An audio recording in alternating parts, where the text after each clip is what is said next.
Hi Jonathan, how are you? Very well, thanks Beth, very well. How's it been working from home this week? Do you know what? I'll get loads of work done, even with the kids here. No, you don't. I was on Zoom the other day with some friends, just connecting, as everyone's doing at the moment across the country, and I got told that I've put on a lot of weight.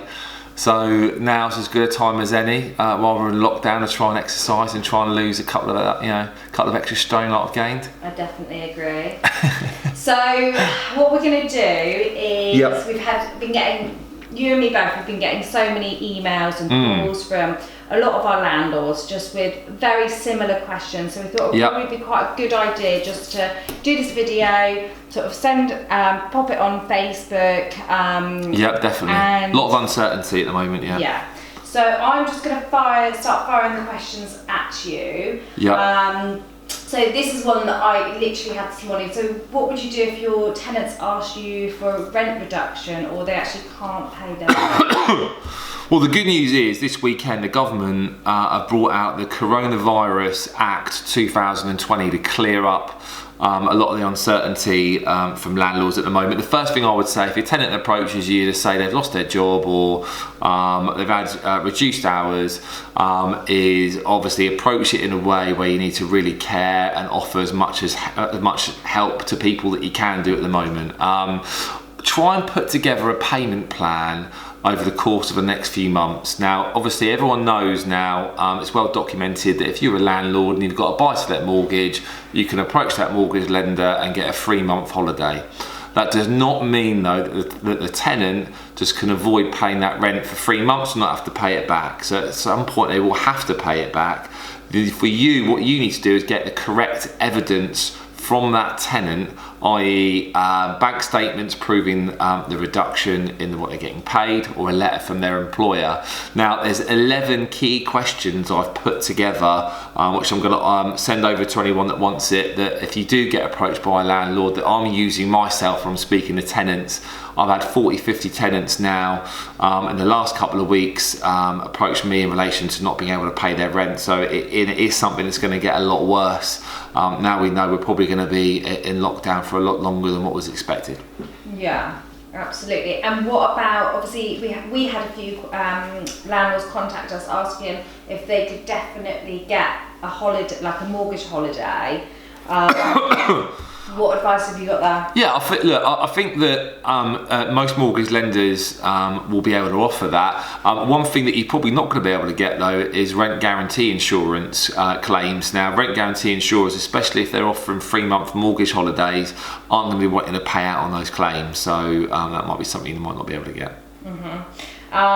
So somebody's got a tenancy starting very soon in the next couple of weeks, and the tenant now wants to pull out. But they've actually already signed the tenancy agreement. What advice have you got there? Oh, good one. I would say now there's not going to be a judge in the country that's not going to not going to enforce any kind of proceedings that you would take against the tenant. If a tenant, although they signed the agreement, you haven't handed the keys over yet, I would just say let them go. If they don't want to take the property even though they've signed the agreement, don't try and enforce it. Just try and find another tenant that's going to want to take it. Okay, and then if the property is about to come vacant, the tenant's about to leave, or the property's empty now? If you've got a tenant who's about to leave the property, just remember the government have stated non-essential moves need to be cancelled. So unless it's absolutely essential that tenant leaves your property, you need to be telling them that they need to stay put and continue to pay their rent as normal until further notice. But if that can't be the case and the property does come vacant or is empty at the moment, first thing I'll be doing as well, a lot of landlords I'm speaking to are asking them to go to Bournemouth Council to see if they can get a 3-month stay on their council tax. I'm doing virtual viewings at the moment. I'm working with about 10-15 tenants who do need a file. I've got 3 or 4 case studies in the last week of properties that we've managed to let through doing virtual viewings or speaking to clients online without the need for them to actually view it, who still have to find. There are people out there that still need to find somewhere to live.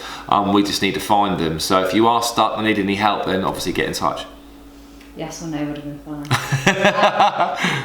What about if the shoe was on the other foot? So the landlord actually wants possession of the property. Can they issue a Section 21 now? This was in the Act that was cleared up this weekend, because it was a bit of a grey area. You should be thinking long and hard if you're issuing a Section 21 at the moment with this crisis going on. The government do not want you to take possession of a property and move that tenant out unless it's absolutely necessary.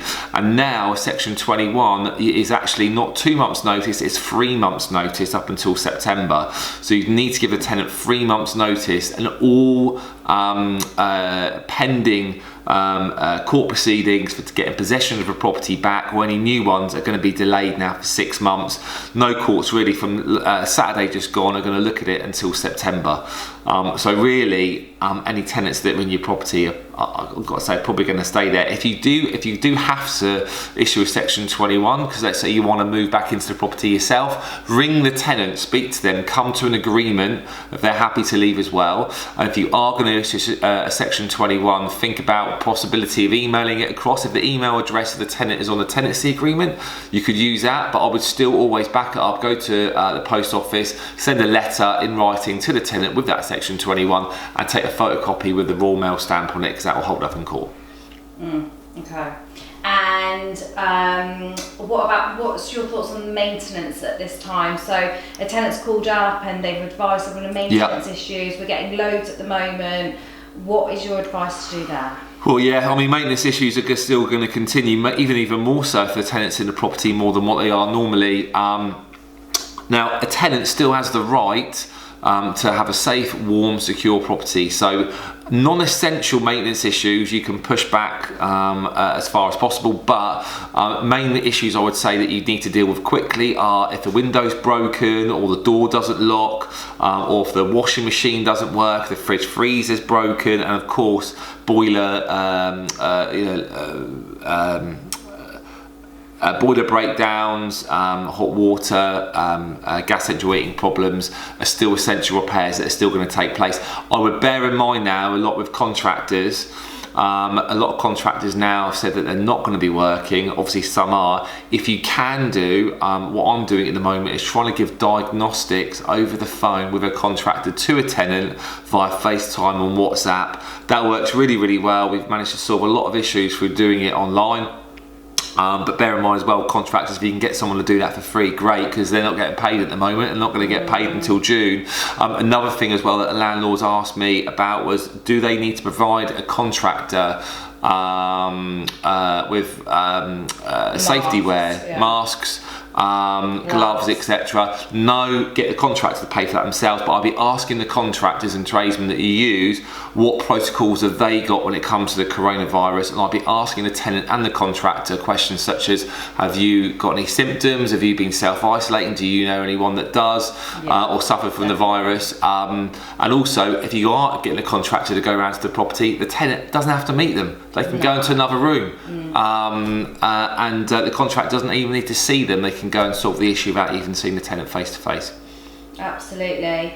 And then if there is a moving going on, say next week, it has to go ahead, they're going to be homeless otherwise, what would you say about an inventory taking place? Because they can't find somebody to come out, and a lot of them again are self-employed.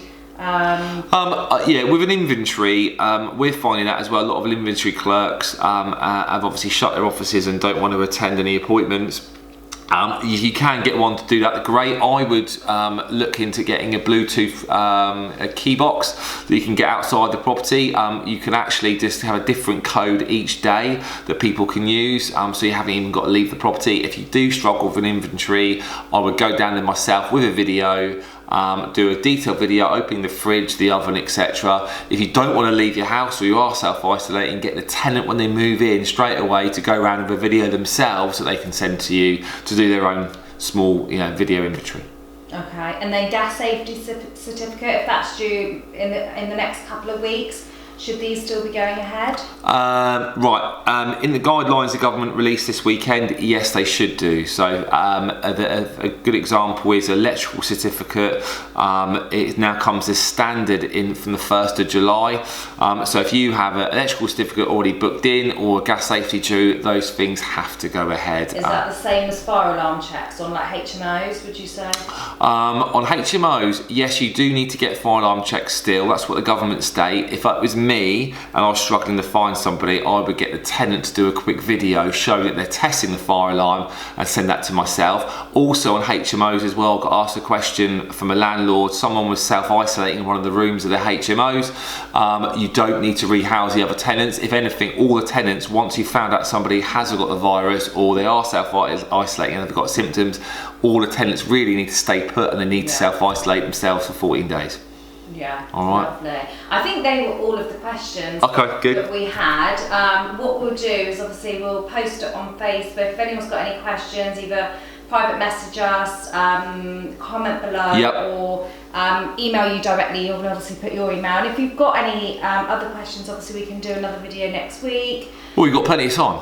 We do. Too much time. Look, everyone's, stay healthy. Obviously, from the information we received this weekend, when you first hear about these things, you just think you want to roll your sleeves up and just get on with it. And we've turned out now it's not going to be for the next couple of weeks. It's going to be a lot longer. So yeah, got any questions or anything, during this crisis, and get in touch. Thanks.